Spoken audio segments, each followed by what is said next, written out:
16 Candles, 1984, directed by John Hughes, tells the story of Samantha Baker and begins on the morning of her 16th birthday.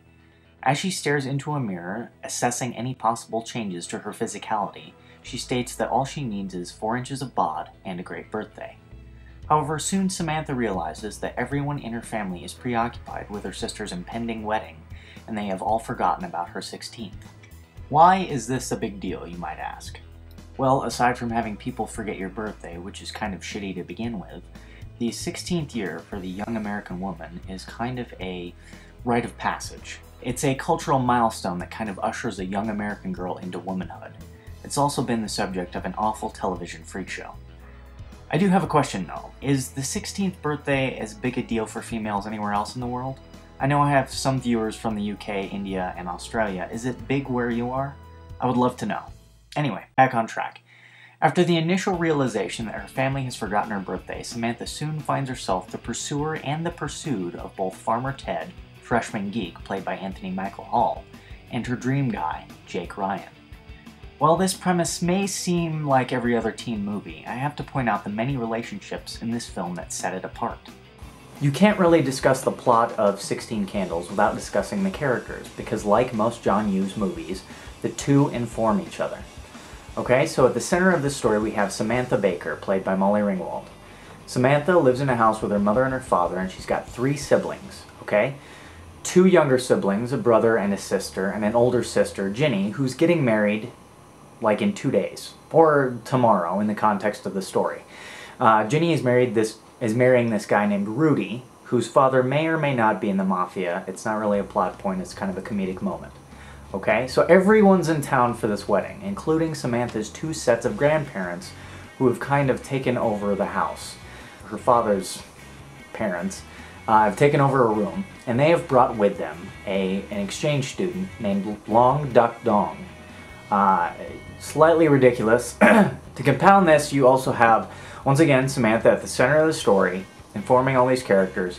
You have Samantha's love interest, Jake Ryan, who is the male ideal. We'll talk about him in a minute. And Jake is dating this girl named Caroline, who is like the hottest girl in school. Okay, Samantha is in love with Jake. Jake is with Caroline. Okay, Jake kind of starts to like Samantha and wants to pursue her. Also, Samantha is being pursued by this guy named Farmer Ted, who's kind of a geek. So you have kind of this love square, I guess. And it's also interesting because eventually Jake and Farmer Ted kind of get together and start talking about Samantha, and Farmer Ted starts helping Jake kind of with getting Samantha. Later on in the movie, Farmer Ted and Caroline, Jake's hot girlfriend, kind of have a moment, I guess. I won't really go into the plot more than that, but those are the characters you need to know. Okay, everyone's connected, and there are all these little sub-stories and plot lines that kind of fit together nicely. Continue. As mentioned in a previous Hughes review, social class is something that continually pops up throughout several John Hughes films. Here we see the subject being explored using 3 characters to be exact. Jake Ryan as the social elite, Samantha as kind of the middle, and Farmer Ted at the very bottom. Farmer Ted pursues Samantha as a freshman pursues a sophomore, so he's trying to date beyond his station. Samantha is pretty much doing the same thing. She adores Jake from afar, but knows that because he's a senior, their love can never be. Will Jake, who is obviously enamored with Samantha as well, buck social norms for a chance at real love, or will he remain with the hot but shallow Caroline? Let's talk about Jake Ryan for a second, okay? He exists as the male ideal, not for just the women in this movie, but for many female viewers since the movie came out. Jake is the perfect guy. But let's face it, Jake as a character is kind of bland. He's the subject of Samantha's affections, and he exists as the male ideal, specifically for her. He's devastatingly handsome, he's a senior, and his parents are rich. But the thing that keeps Jake from being a totally one-dimensional character is his statements about love. He asserts that maybe he wants more than he feels Caroline can give him, and maybe he's after more than just a party. These statements help propel his character beyond male ideal into kind of realistic territory. Jake seems to know that there is life beyond high school. It's subtle, but it is there.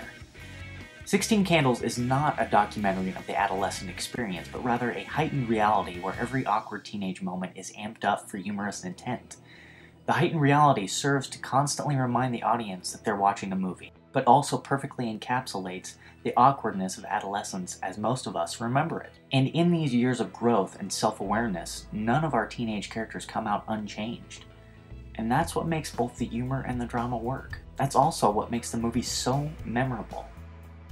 The multi-generational angle of the piece also serves to enhance the characters and the story itself. In a quiet moment with her father, Samantha sees that he trusts her and will listen to her problems. He apologizes for forgetting her birthday and tells her how special she is. In this short but memorable scene, we get to know who Samantha's parents are, and because of this we learn more about Samantha. Her parents aren't the unfair taskmasters seen in most teen films, they're real people, with real problems. These parental relationships continue in other John Hughes films, and whether spoken or unspoken, they add layers to our character. By the end of the story, each of these characters goes through a change and either comes to grips with or has an epiphany about the world and their place in it. I could explain more, but as with most John Hughes films, this one has to be seen on its own. I once heard the mark of greatness is when everything before you is obsolete and everything after you bears your mark. With his directorial debut, John Hughes managed to reinvent the teen film and continued to do so over his next several projects. This is the big one. This is where it all began. He gave his young characters dignity, something that was sorely lacking in previous genre installments. This movie is often imitated, homaged, and referenced, but never equaled. There is only one 16 Candles. If you are a teenager and have never seen this film, that's a damn shame. Because it was written with you in mind. You would be hard-pressed to find another film that has come out recently that perfectly encapsulates what you're going through. This is a timeless piece that has aged well and will be relevant forever.